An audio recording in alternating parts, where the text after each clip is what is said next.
stand behind. Your question. Mr. Dieter, bonjour. My name is Shani. I come from France, and here with some Muslim friends from Abadi. And my question is, what would you say to a person who doesn't believe in any religion? Or if you prefer, what would you say to this question, to believe or not to believe? What was it? Just without the mic. The question is not directly relevant, however, I'll put it to the speaker and see if he's prepared to answer. The question is, what is your opinion, or what is the Islamic perspective relating to a person who does not believe in religion? Is that the gist of your question? Not exactly. So I'm here with some Muslim friends. I am not convinced in Islam, and I would like to know what you would say to a person who is a non-believer when this person says to you, believe or not to believe? Oh, yes, alright. If one is questioned by a non-believer, and the question is, what do you say about believing or not believing? What is the Islamic perspective? You see, there is a person who, every person ought to believe. He believes in something, right or wrong. There is a type of person who doesn't believe. He said, I don't believe that there is God. He says, I'm an atheist. Or the guy says, I'm an agnostic. Now, each and every one, according to religion, whether any religion, you ought to believe. You ought to believe. If you don't believe, then you are a non-believer. You are against the laws and commandments of God. So as such, you will perish. That person who says there is no God, he is going to perish. The one who says I don't care whether there is or there isn't, he is going to perish. Or you have the wrong concept of God, also you will be punished. According to your understanding, your capacity, your opportunities. There is a type of person who might not have heard the name Jesus. Will God question him? It's unjust, it's unfair. The lunatic, the child, will God question him? Why didn't you believe in my son, Jesus? No. Why didn't you believe in Muhammad? No. You see, each person will be judged according to his understanding, according to his opportunity, his know-how, and the message having reached him or her. So as soon as the message is delivered to you, and you can see the truth, but for some worldly reasons, maybe to please the family, please my people, please this, please that, you said, no, I will not accept the truth. In other words, the person has already been judged in that case. There is no hope for such a person. But there is a type of person who might be ignorant, had never had an opportunity. Like the South Sea Islander. Let's say he never heard about Jesus, he didn't hear about Muhammad, he didn't hear about anything. But he was leading a life according to his norm, according to his standards. God will judge him according to his standards, not according to the Bible, not according to the Quran. So every person will be judged according to his opportunity and his understanding.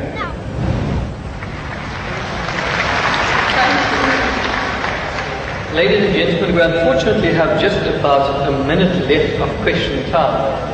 All good things have to come to an end, so we can only accommodate one further question. Mr. Deedat, I have impression that my question has been misunderstood. I didn't want to challenge you or to hurt you.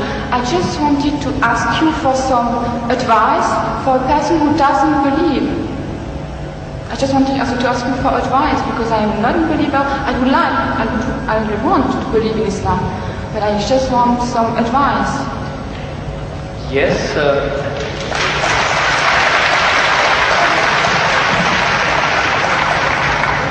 do you not feel that there was sufficient advice? Did you require further advice? Yeah, because I didn't have the impression that my question has been really understood. So you want to know what the bases are, or what the reasons are for a person to actually believe in one God? Which reasons? Which advice would you give to a person who is a non-believer? See, number one, we have to realize that there is a necessity for belief.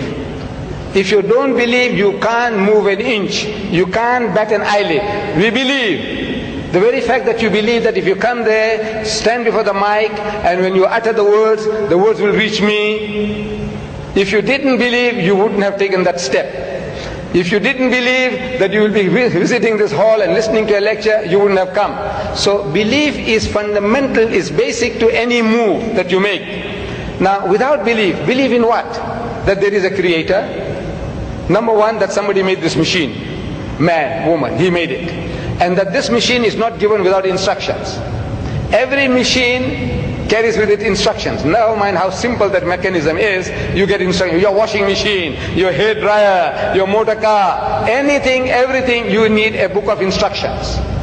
This most complicated mechanism, the human being, created and left without instructions? Who says no, he has to be given instructions. And God Almighty, we believe that there is a creator, and this creator through his messengers, one of us, he has been conveying those messages to us, directions, instructions to us. Whether those instructions remain in their pristine purity or not, that is something that is now debatable. But the instructions were given, and it is through those instructions alone can man find ethics, can man find morality. Without these instructions, there is no ethics and there is no morality. Man, being an animal by nature, he will behave like animals.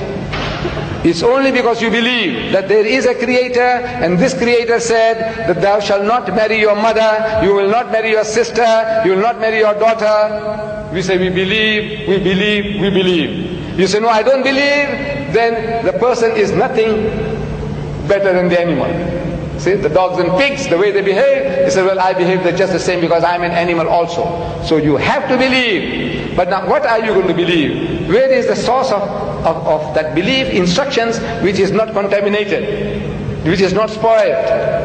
In the origin we say all prophets of God, all messengers of God were divinely ordained. But the messages, because they were not preserved, God sent messengers after messengers. Messengers after messengers. This is His way to rectify His creation. And in that system of sending messengers to mankind, Muhammad was the last, the culminating point in that messengership. And he left with us this book. And if you read this book with an unprejudiced mind, if you haven't got one, I can present one to you if you haven't got it. This is an English translation of that book, the Quran, with an index. Anything that you want to know about God, open G, God, more than 140 different references. That you say, that I can't believe in God. So He reasons with you. This God of the Quran doesn't say, I'll fix you up and I'll twist your nose and I'll put your pull out. No. He says, أَوَلَمْ يَرَ الَّذِينَ كَفَرُوا. He said, how can you not believe in God?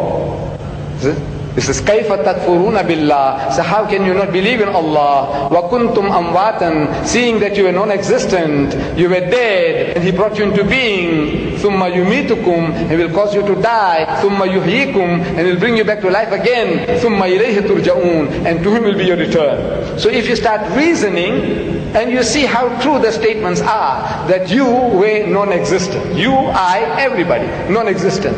The men of science will tell you that this earth was a molten mass. Billions of years, there was nothing on this earth, no life. The thing was all boiling. And the vapors went up and came down, and the vapors went up and came down, and over a period of millions of years, it started to cool. And then life started to germinate, and so on and so on. So there was a time when mankind was non-existent, and God brought you into being. Very true. And now you're going to die. But that is not the end. There is something in you which is other than the body, that real you. Now that real you, which is the driver of this body of yours, will be made to account for your actions.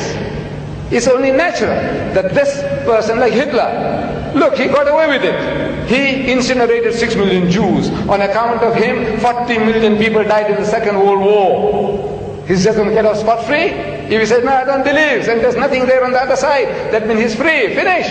No. He will have to account for his deeds. Everyone will have to account for his or her deeds. It is a natural, sequence of our attitude and behavior. And this book explains all that. If you haven't got one, this book is yours. If you haven't got one. You got it?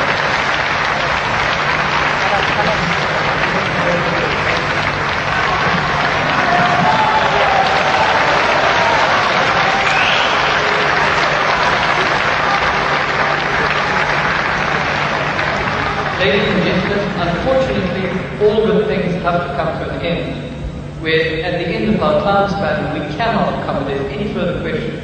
Whilst we'd like to